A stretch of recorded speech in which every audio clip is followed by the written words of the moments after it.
Hi, I'm Michelle Perez. I got a lot of questions. Hi, I'm Mike Pincus. I think I may have all the answers. Welcome to the Mike Pincus Fitness Podcast. Welcome to this week's episode of the Mike Pincus Fitness Podcast. This episode is brought to you by rxfitnessequipment.com. My good friend, Tim Adams, you guys have heard me talk about him quite some time now. He is the owner of rxfitnessequipment.com, and if you're here in town, it's just called RX Fitness Equipment. I highly recommend you taking some time, go check out the equipment. They're over on Thousand Oaks Boulevard here in Southern California.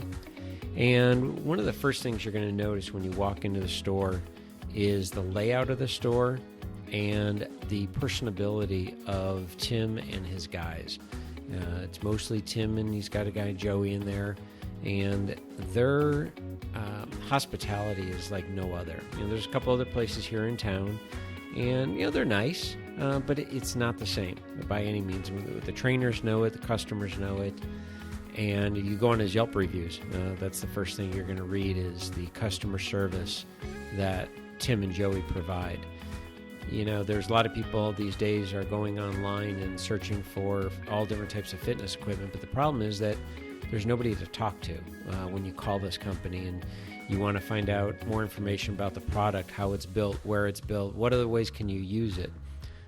Call Tim at RX Fitness Equipment, and they will give you the correct information. And what's even great about that is if they don't have the information of particularly how to use the equipment, they will direct you to one of us trainers. They'll give you a couple of phone numbers and say, you know what, call these guys. And then you'll really get your answer that you're after. There's been times that a customer has gone in to see Tim, and Tim didn't have the answer for what the customer's needs were and what his goals were. And Tim actually called me. It happened to be a Saturday. He said, are you busy? And I said, no, I'm just kind of relaxing around the house. I live about a mile away. And he said, would you come down and answer some questions? I said, I'll be right over. I went over and spent about an hour there working with the customer and answering any questions that they had.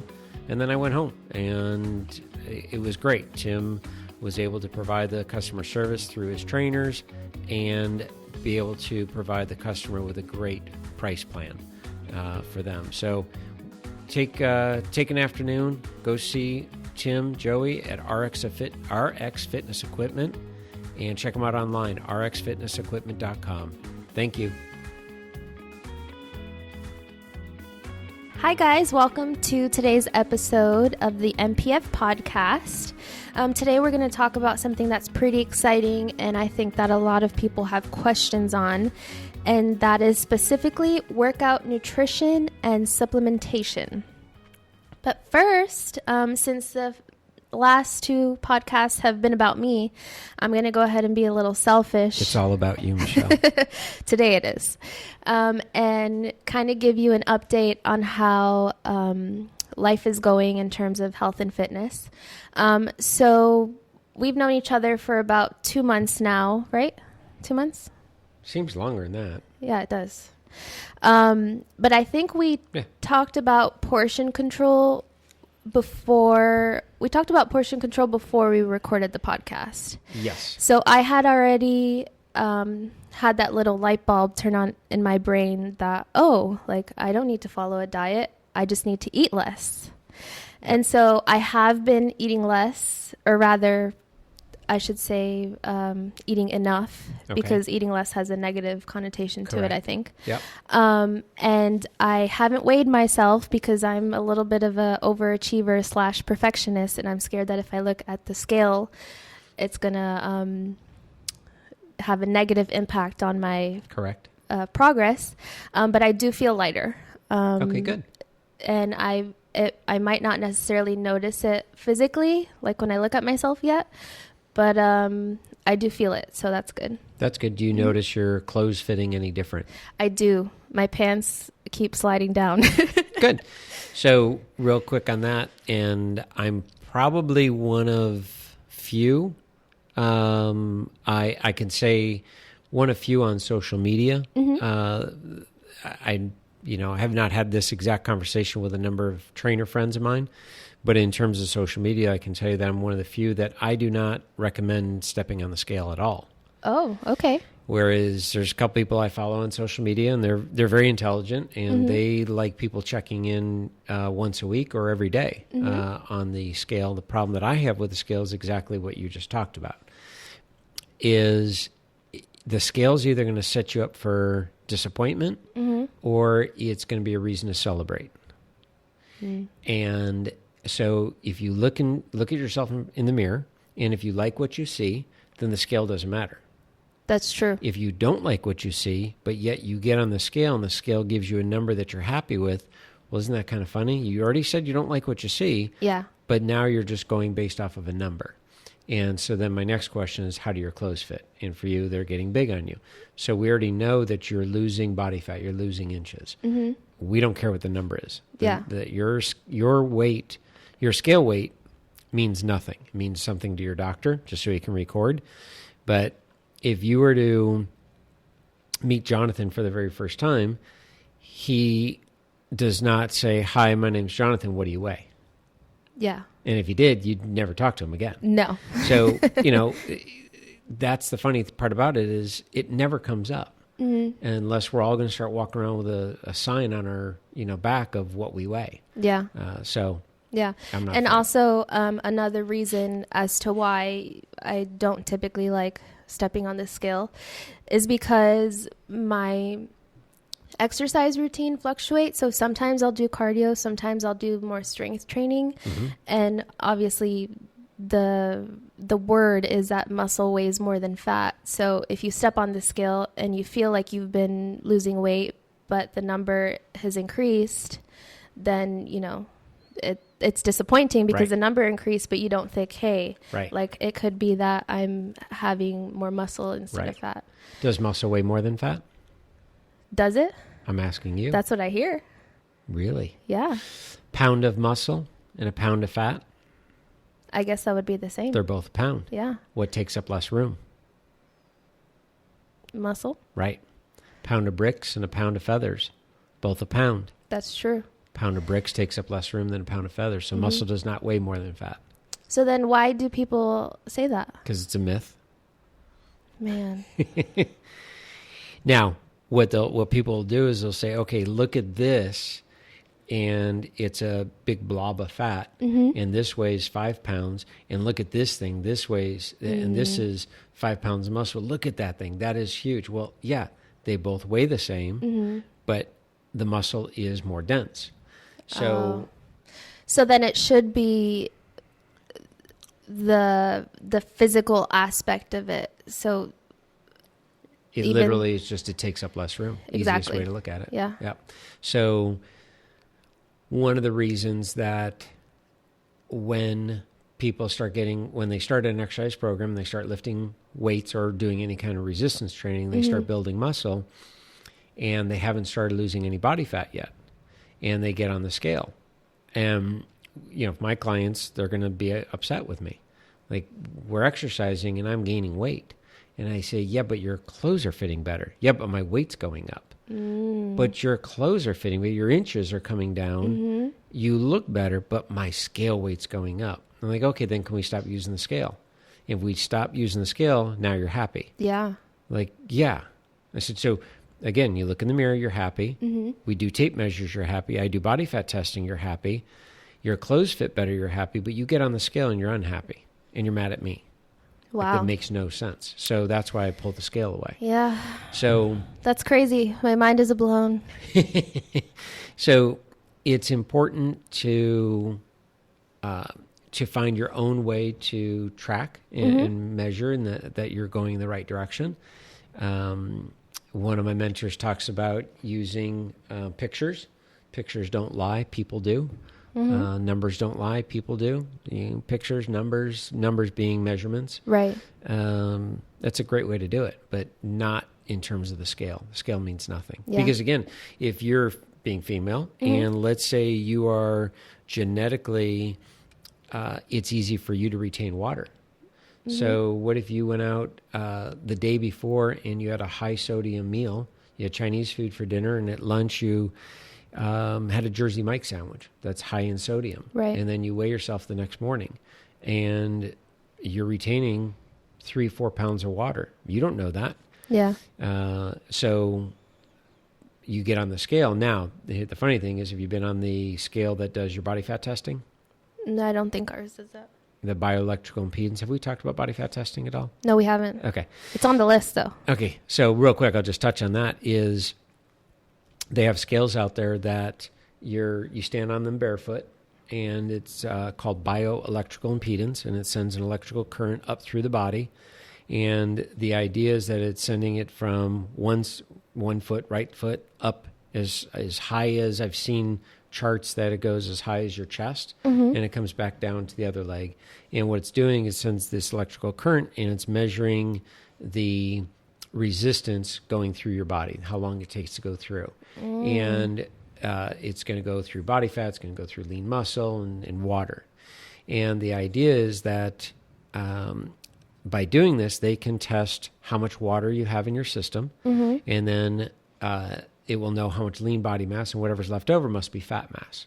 Well, there's a couple problems with it. One is you have to be hydrated identical when you're testing, so from day to day, meaning, and you're not supposed to have any alcohol or caffeine 12 hours before the test.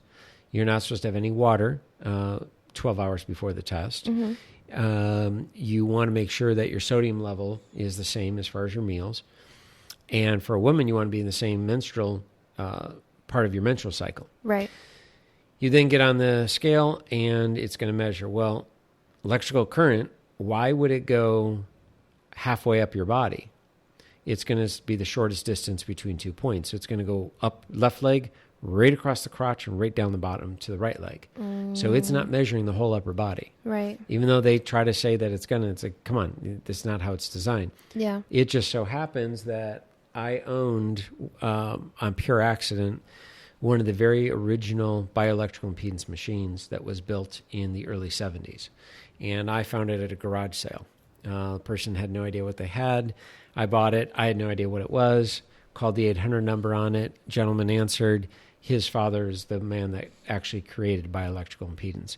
I had him. He said, "Read the serial number." I read the serial number. It was the third one that they ever made, and Wow. he taught me how it was done, how they tested it, why they tested it, where it came from, and everything. And funny thing is that I used to test clients at Tim's original store, Tim Adams from RX Fitness. I used to test at his original store on Saturday mornings. And we would have people come in and they'd say, "Hey, you want to get your body fat test for free?" And everyone's like, "Oh, sure, why not?" And, okay, and then I would tell them what to do for the next, 6 weeks. And they'd come back and I'd test them again. Now, the problem was that the first time I tested them, they didn't know they were being tested the night before. Yeah. So, did you have any alcohol? Well, yeah, I did. Okay. Come back tomorrow or come back next week and make sure you don't have any alcohol. So it was pretty challenging. But we got pretty accurate reading on it. Well, the way bioelectrical impedance was designed is actually 2 electrodes it's always designed on the right side of the body. It was never designed to go right to left. So it's 2 electrode pads on the hand and the wrist, and 2 on the foot and ankle. And you're laying in a prone position, supine position actually. You're laying on the ground and totally relaxed, and it will send the electrical current through the right side of the body, and that will measure it. And that'll give us a full body read, only half the body, but the testing was done for the right side. And it gave it gave us an accurate read, but very, very specific on repeatability. Yeah. Because everything had to be exact. Right. So that's eventually why I got rid of it. But then all of a sudden these scales start coming out, and they're now doing bioelectrical impedance. I'm like, come on, this is crazy. And then people say, okay, well, you have the foot scale, and then people went out and bought the hand scale. And so the hand scale is you literally would hold it, and it's sending electrical current. And again, even on the chart, on the box, it shows that it's going to come through one arm, and it's going to come halfway down the midsection, and it's going to come back up and come out to the other arm. If you're electrocuted, like literally electrocuted, it's going to come enter in the body one way and exit the fastest way out. Yeah. So it's not going to go through the whole body and, ooh, let's go over here. Ooh, let's go over here. It's not Right. happening. So, but it's crazy what people think that'll work. And so people were doing is standing on the scale and holding the handheld device, trying to get pure body fat testing and seeing where their numbers were. And it's just not accurate that I found. So what is the most accurate body The fat gold testing? standard is dunking, is the water test. Okay. And there's some portable tests that, like here in Thousand Oaks, we occasionally see the van that drives around, and that's the gold standard that everything's measured against. Mm-hmm. That one is very difficult to do. Oddly enough, the people that are actually taking that test are typically athletes. Yeah. In other words, they're the ones that are really interested. The Mm-hmm. average person, probably the average person listening to this podcast, doesn't even know what their body fat is, nor do they care. Yeah. But if you really want to get it done, that's your gold standard. It's a hard test because you have to get all the air out of your body, and you have to hold your breath. I believe it's for 30 seconds, and be as still as possible. And you have to be fully dunked underwater. So if you're afraid of water, that's not going to work. Yeah. The next one in line from that is what's called Skindex or calipers. Mm-hmm. Skindex is one of the companies. That's the one that pinches your skin? Yeah, that's the body fat pinching. And that is accurate, but that's based on the person's ability that's doing the test. So I actually took a course on that years ago because we had to. And I was fortunate. I was actually very good at taking body fat testing. And it's, again, being repeatable. It's being able to pinch exactly an inch of skin, making sure you're not getting any muscle, all these things. And then there's different sites on the body of how we test it. So that's what I had done for years. I still own it. And I stopped body fat testing my clients probably, I'm going to guess 15 years ago. They didn't really care, did they? They could care less. Yeah. I was doing it. I thought they wanted the full service of, body fat testing. I never weighed them, but we would do measurements, do body fat testing, and pictures, and to do before and afters. And I went through all my clients. Everyone had files and files and files and pictures and measurements and everything. And one of my clients who had been with me for years, she finally had asked, why are we doing this? And I said, well, to give us, we need something to measure.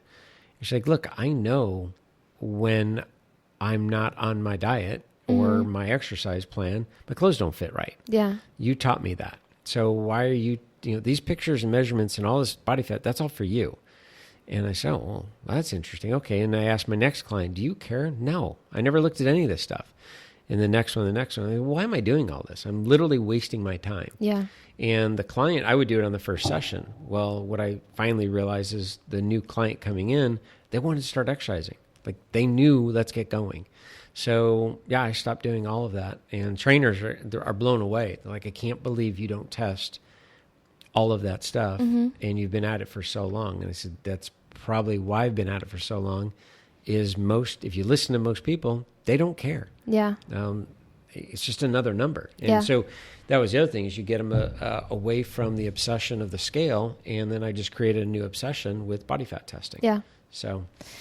Yeah. And honestly, the measurement of how well do my clothes fit is so much easier because you wear Way your clothes easier. every day. Yeah. So if pants don't fit that you wore like a month ago, then you're like, oh, what was I doing differently? Like, have I been exercising less? Have I been eating bigger meals? And then you can kind of adjust from there. So I like that it's been working pretty well. Good. And I'm super excited about it because I hate diets. Yeah. Like I hate eating the same thing every day. Right. Meal prepping is not my thing. Restricting. I've never meal prepped. It's not fun. The only meal prepping that I will do is if I look at my schedule the next day, and if I have 8 clients and I'm in the car, because I train all my clients in their homes, and so I have 15 minutes in between each client, and I figure out, and I have to eat every 3 hours, so I'm eating out of a cooler.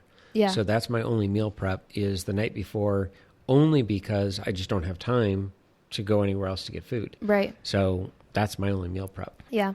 I'm not a fan of making like 5 meals on a Sunday and then eating something that's all soggy on like Friday. Yeah. So yeah, portion control, it's great. Perfect. And on that note, I also wanted to talk about workout nutrition because as we heard from our last podcast that has probably aired already, I am on a current exercise plan. Yes. And so workout nutrition has always been something that has interested me because there are so many things out there, so many recommendations, just like anything, like people just want to tell you what to do all the time. And so I was telling you before we started the podcast that at one point I was taking a pre-workout and also, which I didn't mention this, I was also probably using like half a gel. Those like goo gels. The gel packs. Yeah, my husband uses them for cycling to get through like a really intense workout. And how long was your workout? It was like 30 minutes. And you used a gel pack? Yeah. So I would do a pre-workout. I'm sorry. I know. It's ridiculous. How long was Jonathan's bike rides? Like Jonathan rides like 5 hours. And he uses a gel pack? Yeah. And you did how long? 30 minutes. And you used gel pack? Yeah. I'm telling you, it makes no sense. Like I totally hear that now. And since then, 30 minutes is like one sitcom of Cheers or it's like nothing. The Office. Yeah. Okay, like, go on. Like it's crazy. Yeah. But anyways, at one point I was doing pre-workout and possibly a gel because honestly I was fearful of losing steam. Not because I needed it. I just didn't want to be tired. So that's interesting. So you never actually experienced losing steam or hitting the wall, as we call it, bonking. Right. You never experienced any of that. Yeah. I was just trying to fuel up so that would never happen. So 30 For those of you that don't know, Michelle is a little bit of a perfectionist in odd ways. 30 plus years. And I always say, I've heard it all. I've heard it all. This is great. Most people actually have hit that wall. And when we talk about that wall, that's what we, in the cycling world and running world, we call it bonking. Your brain, you're running or you're riding or you're doing any kind of cardiovascular endurance sport, and your body just feels like it hit a brick wall. And you don't even know who you are. You can't think straight. And you know it's coming. And all of a sudden it hits you. Yeah. When you go through that, you swear, I will never let that happen again, hence using supplements and using gel packs and things like that. And I do have to kind of... on the of... other hand, prepared in case it happens. Yes. So do you have a box of Band-Aids in your purse? No. But That's I will surprising. tell you this. Do you carry an umbrella? Yes. We live in Southern California. It rains 11... It's in my car. It rains 11 days a year here. And you are going with an umbrella. This is great. Yes. Okay, but I feel like this is... who your co-host is. Yeah. Lesson to be learned here. Screen. I feel like this is a little bit of a therapy session because I did have a moment, before I started this crazy supplementation thing where I was in a spin class and I had that wall, but it was like past the wall. Like I was passing out. And like the instructor stopped the class and she's like, "Are you okay?" And then I was like, "No, I gotta go." Had you eaten before? I hadn't. Okay. But I bet you, so you hadn't eaten before, but I bet you had that gel pack, that would have saved you. Yes. That's probably. sarcasm right there. Total sarcasm.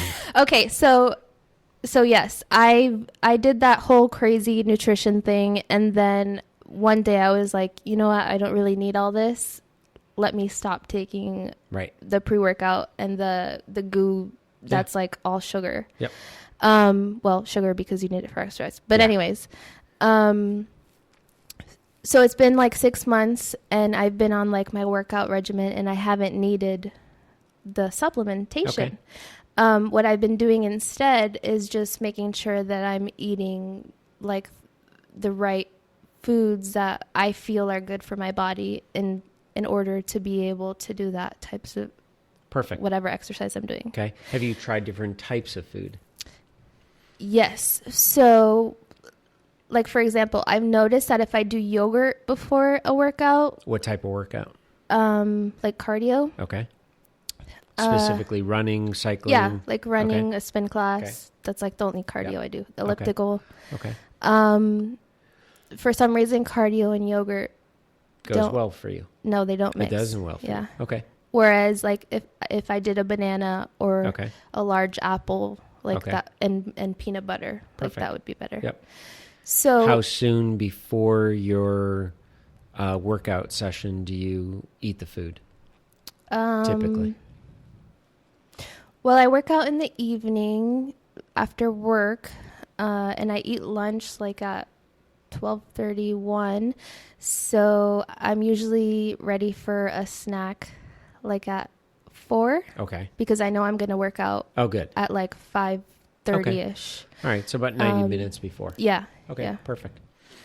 And then I have noticed that when I don't eat, like if I eat lunch early, like if I eat lunch at 12 and then I'm going to work out at 5:36 and I'm going to do cardio, like I won't be able to Right.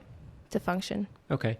And then if you're doing strength training, what type of nutrition will you eat? Strength training, I can do, I'm trying to think. Is it as important? Like, do you feel? You know, I haven't really, maybe I just do the same, like a banana and an Okay. apple. If I have a yogurt with granola, I can do that with strength training. Okay. Like my stomach doesn't get as Right. upset. Okay. Mhm. All right. So all right, understanding the nutrition before and after a workout. The first thing I'm going to preface this is the audience of this podcast is what I call the 95% rule. All right. We're talking to 95% of the population out there. 2.5% of the population is sitting on a couch right now, and they have no intention of ever getting off that couch. Right.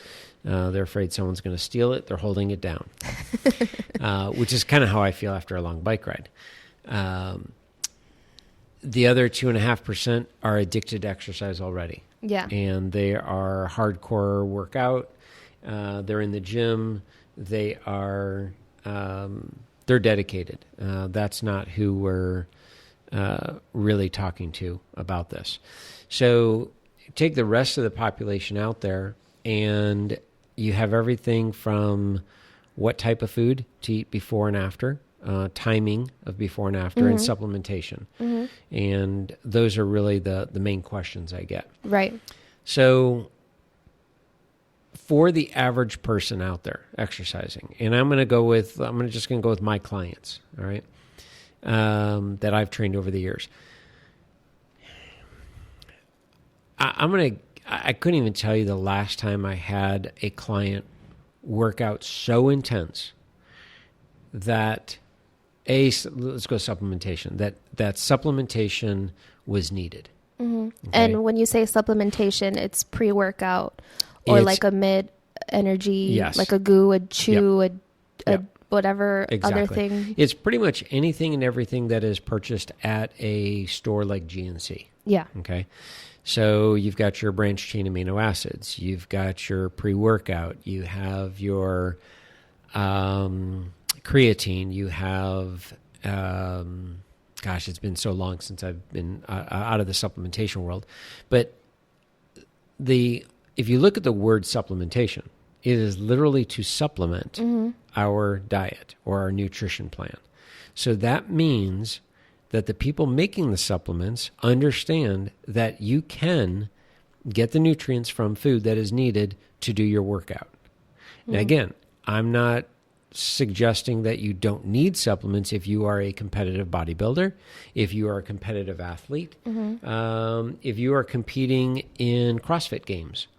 Yeah, you're probably going to need to do some kind of supplementation, but that's not who this podcast is for. Right. This podcast is directed towards the person that says, I want to lose body fat. I'd like to increase some muscle. I want to move better. I want to be healthier. And then I'm going to figure out where I'm going to take my fitness and if I'm going to take it beyond the ordinary. Right. Okay, and become some, specimen. Yeah. So I've been down the road of supplementation. I've taken just about every supplement out there short of taking steroids. And I've had great success with the supplementation. And I've also had great success with my workouts not taking supplementation. So I can't honestly tell you how much of it's a placebo, for me at least. Mm-hmm. And I know other people that found a placebo effect from it as well. And then I know people that have trained extremely, extremely hard and used supplementation and had great success from it. Again, not who we're dealing with today. So we're going to go the long lines, and I do plan to have somebody on the podcast that is what I consider an expert in supplementation. That's actually his field. Mm-hmm. And we'll be able to ask him every question of what do branched-chain amino acids do for us? What does creatine do? How does it work? What person should be taking it? All those different types of questions. So getting back to the basic question is nutrition. Mm-hmm. All right, what should we be eating before, after the workout, time-wise, and does the type of workout make a difference? So let's start with cardio. Yeah. So what you're going to do when you're doing, I remember reading a great research paper a long time ago, and if your cardio session is anything under an hour, I'm going to say is don't stress about any of this. What we're about to tell you, and it also depends on the intensity. Right. But a simple rule of thumb is you want to eat carbohydrates, and I'm going to use these words because we talked about, or we've talked in the past, and we're going to be talking about them, is why we don't need to know these words, carbohydrates, but I'm going to reference them here so everyone understands. But you're going to eat carbohydrates with some protein before your workout, 60 to 90 minutes. Okay. Hence why the banana and apple with peanut butter. Perfect. Yeah, are good. An apple or a banana with peanut butter. You can have a half a bagel with slices of peanut butter on it, slices of banana on it, and drizzle a little bit of honey. Perfect. Yeah. Have that 90 minutes before. You're going to see your energy go through the roof. It's crazy. You can try that. You definitely can do that before cardio. You can try that same thing before strength training. You may not need nearly as much food before a strength training session. And again, assuming that both of these sessions are lasting 60 minutes and not 1 hour. Right. The cool thing about the way I teach is we are our own little research. Okay. So you tried yogurt, that didn't work. Now, what if I were to present a paper to you that says yogurt is the greatest food to eat 60 to 90 minutes before a workout, but yet you already tried it? I'd probably try it again. And you'd probably try it again. And that's the power of the mind of, it's like, wait a minute, I already know that this doesn't work, but somebody with way more knowledge than me says this is the best because they studied 10 people. And that's where so many of these research, you look at them and it's like, somebody just recently sent me something on water fasting. And I started reading. Fasting from water? Or no, it's fasting and the only with thing water. You get is water. Oh. And he wanted my opinion on it. And I read the beginning and it was 10 people. And I called him. I said, I'm not reading any more of this. This was done on 10 people. Are you kidding me? It's a whole nother story. So what I would recommend people to do, and I recommend it with my clients, is it's trial and error and journal. So a client for the first time is going to work out with me. We're going to do cardio, and they're new to cardio. Okay, I'm not too worried about them bonking in a half-hour walking session. Yeah, this is not going to happen. Yeah, don't pull a Michelle and take pre-workout and exactly. Drink a gel. That's classic. So are they going to walk 15, when I start with a client, I'm going to tell them, okay, I want you on a walking program. You're going to leave the house 15 minutes, turn around, come back 15. I'm not too concerned at that turnaround that they're going to pass out. Right. That's just not going to happen. Now, when their cardio starts to increase and we're really starting to push it, now I need to really tap into some energy source and some reserves. And then I'm going to actually really make sure, okay, let's dial in what you are eating beforehand. Perfect example here. A very good friend of mine who will be on this podcast, I have a confirmation. For those of you that remember in the 90s, American Gladiators, the original American Gladiators, which, by the way, is the original reality television. It's been dated back to them. Laser, his name is Jim Starr, and he is one of my closest friends, and he will be on this podcast. He confirmed that he will be coming on, and he's fascinating. I mean, he's just a fascinating human being, and I love him to death, but his knowledge, he's actually going to be one that we're going to be talking about supplementation with. That's his world. Mm-hmm. And we went on a bike ride. We started mountain bike riding, and there, Jonathan pulled up his picture. Oh, wow. Laser in the singlet. Dude, you're huge. There's the classic. That's his muscles have muscles, yeah, guys. That picture, that when you go back, the other picture is his... I have that as his contact when he calls me. That's what pops up. It's classic. He's flexing in the picture. Oh, guys. yeah. He's massive. I mean, he's flexing in all the pictures. That's Malibu right there. I think, is that Malibu? Is that what it says? Yeah. So anyways, Jim and I started mountain biking together at the same time in 2001. Now, I'm 158 pounds at that time. Jim was 200 and I'm going to guess 35 pounds at that time. Mm-hmm. And I remember coming down the hill and down this mountain, and there's people walking up, and I would go first, and I would say, little guy behind me. And I would pull over, and I would just look at their face when 235 pounds is ripping down the mountain, veins popping, 20-plus inch arms just holding onto the bars, just screaming like a madman, look out! Yeah. And bonsais the hill. But we were riding one day, and I'll never forget this, and we started riding at the same time, and clearly he carries a lot more mass and weight up the hill than I do. But we're riding, and we're both getting in better physical shape and cardiovascular wise, and he had stayed next to me the whole time. I mean, this is going on, week after week after week we're riding. And then one day he is just falling way back, just keeps falling back off my wheel. I'm like, what is going on with you? He's like, I have no idea. I said, what'd you eat today? He's like, I had a bar. I'm like, seriously? You had a bar? Dude, your right calf ate that bar up already. Like, you gotta be kidding me. He's like, oh man, it's fine. It'll be fine. I'm like, how about eating some oatmeal and a banana and maybe some honey in that, and maybe have a little fruit smoothie beforehand, about 90 minutes before we ride. The very next ride. Now, he did not get that much better in 3-4 days later. Yeah. The next ride, he was right at my side the whole time. I'm like, so how was that bar? He's like, no, I ate oatmeal. I'm like, how did you not figure this one out? Yeah.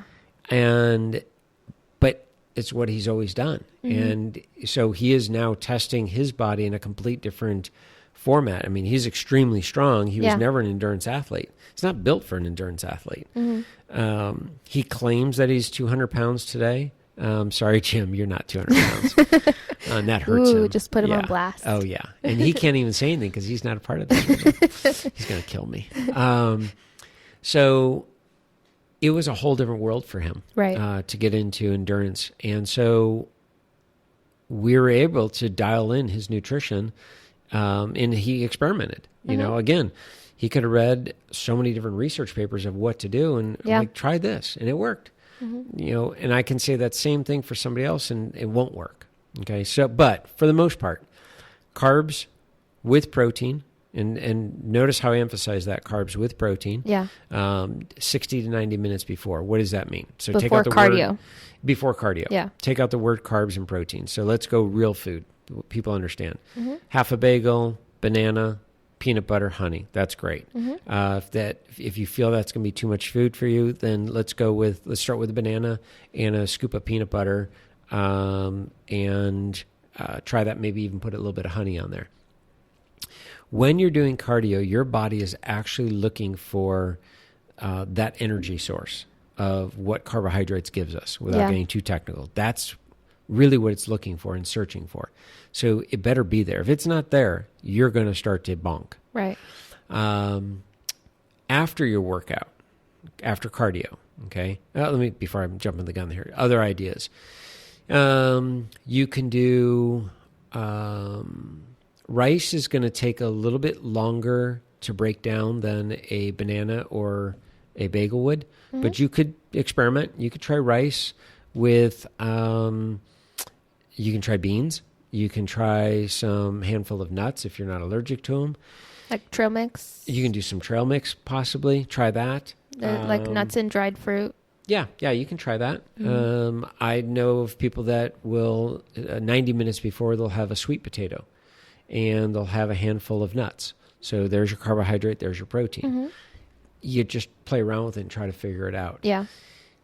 Don't go crazy by taking pre-workout and a gel well before you've tested how much you actually need. Don't pull a Michelle, guys. Now, on the flip side of that, what you don't want to do is go into the cardio empty.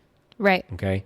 Because you're definitely going to pass out. Yeah. And we would see that at the gym all the time, that people would come in, men and women, they would come in and it'd be first thing in the morning, and they would get on the bicycle and start pedaling. And their thinking was, I'm going to come into this fasting. I have not had any food, so therefore I'm going to have to burn body fat as energy. And ooh, that's fasting cardio, isn't it? Well, that's fasting cardio. And there's some science behind this, okay? And there's some science that could back this up. Spend enough time in the gym, and you see enough people teeter-totter over, and I've literally seen people fall off of a spin bike. Actually, not even a spin bike. This was before spinning was invented. Whoa. I've been around longer than spinning.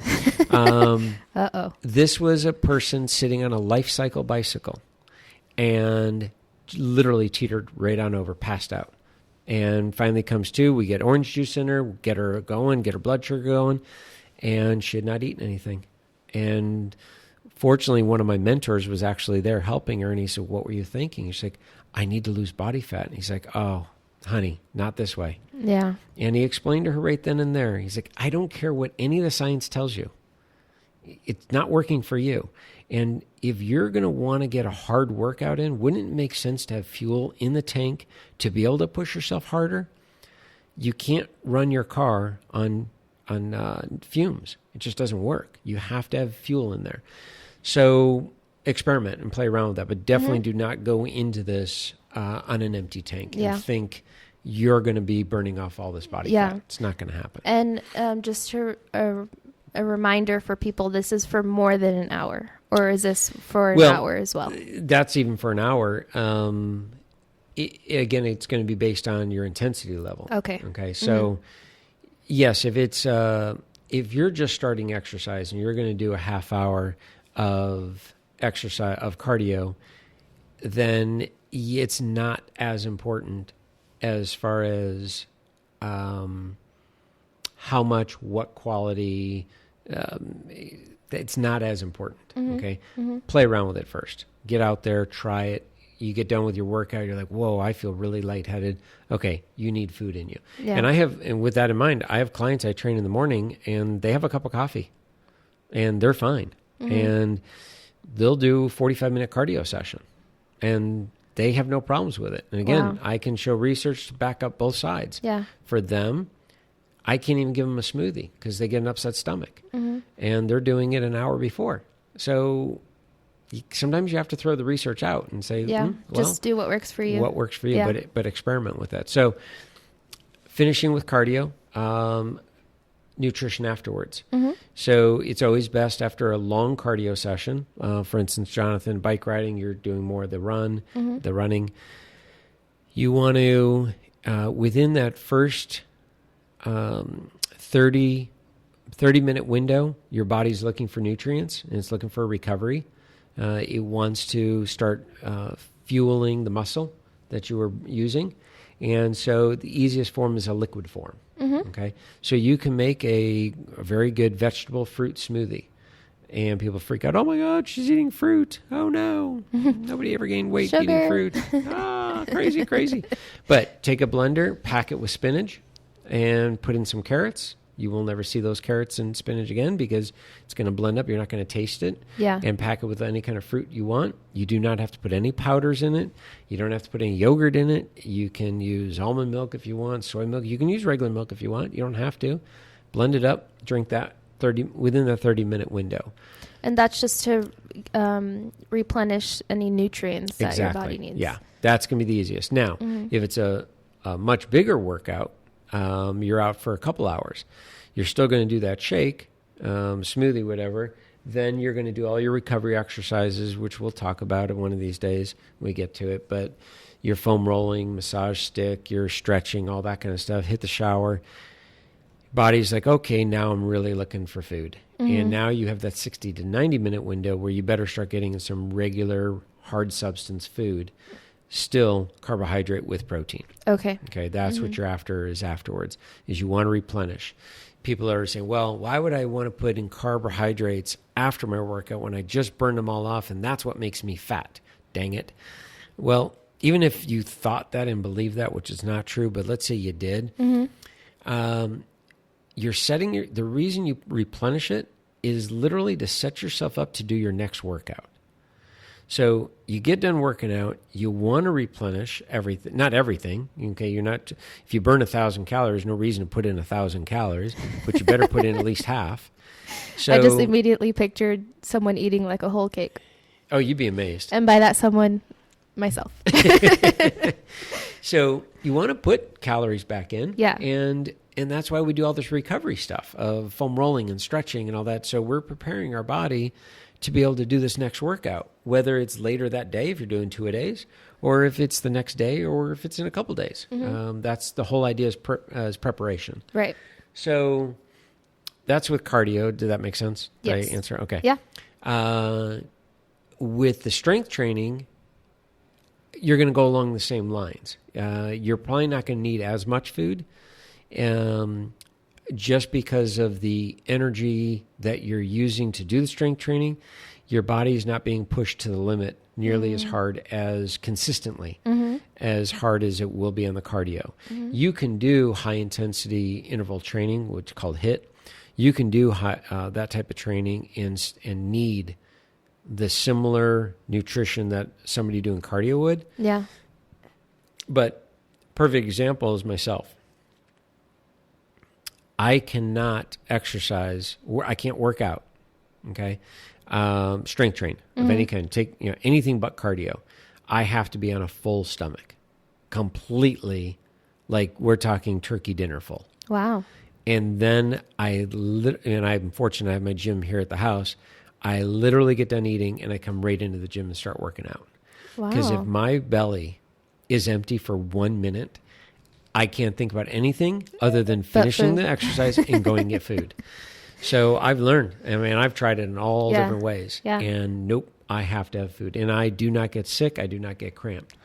If I'm doing cardio, I will need an hour. But again, I need to be full. Yeah. And I've read all the research that, you're filling your stomach up and your body's trying to digest that, and there's not enough blood going to the area as far as your legs, and you're using the wrong energy system to digest the food, and you're trying to bike ride, all these things. Yeah.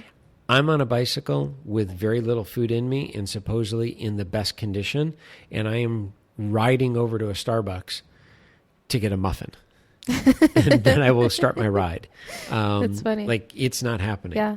That makes me think of the whole thing that our parents used to tell us when we were little, not to go in the pool after eating. Yep.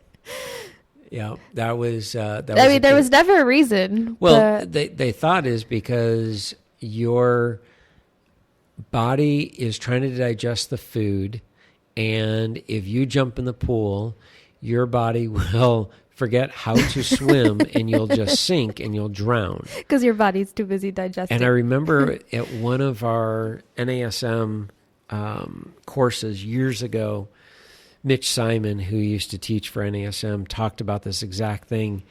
And he took all of us down the same path. And he was making it sound like he agreed with it. And we're all sitting there going, yeah. He's like, are you guys kidding me? He's like, your body is not smart enough to do two things at once. Like, it can't digest and swim. I disagree with that. And it was so funny. And it was the same thing of don't eat late at night because your body stops digesting when you lay down. It's like, really? Wow. Silly. The things we'll talk about on this podcast. Oh, yeah. Yeah. So nutrition before and after strength training. Again, experiment with it. But again, it's going to be carbohydrates with protein. Very similar format of your breads, your pastas, your rice. Again, the breads are going to be easier to digest. They're not as hearty and not as complex as your grains are. But fruit is always easy. Yeah. Martina Navratilova, famous tennis player, well before you guys were born. She was known to eat a dry bagel before every tennis match. And that was her go-to. And again, that's what worked for her. And it worked for her. And people could sit there and say, bagels are so bad for you. Yeah. Really? She's world champion. I don't know how many times over. It's like, come on. I wonder why yogurt works for strength training but not for cardio. Maybe it's the way my body's digesting it. It could very well be. And, again, it could be the dairy. The fact that the dairy is very hard for you to digest. And it's not for everybody, but if you're a little bit lactose intolerant or you're just sensitive to it and you're now doing your cardio, it could easily be one of those things just hard for you to digest. Your heart rate's high, body can't process it. So experiment with it. So my whole point of all this is there is no right or wrong. You got to figure out what works for you. There are guidelines you can go with. But journal it. That's going to be your best bet. Yeah. Just keep track of that. And again, I think that just goes to one of the the heart of the podcast, that it's a lot simpler than we think. Yeah. Like, you don't have to do a pre-workout and a gel for a 30-minute exercise. You can just have a banana. Yep. You had asked me earlier if I have any clients that specifically use supplementation. Now that I'm remembering, I had a kid that started with me, and he was, I don't know if he was 19 or 20 at the time that he started with me. And we started working out, and I taught him the way I've been teaching in this podcast, very simple. He had seen another trainer, and the other trainer told him that he could not eat oatmeal. And I specifically told him that I would like him to eat something for breakfast. He's like, I'm not a big breakfast person. And I had said, and I just threw out there just because I eat it. I'm like, for conversation, not like you have to eat this. And I said, what about oatmeal? He's like, wait, I can eat oatmeal?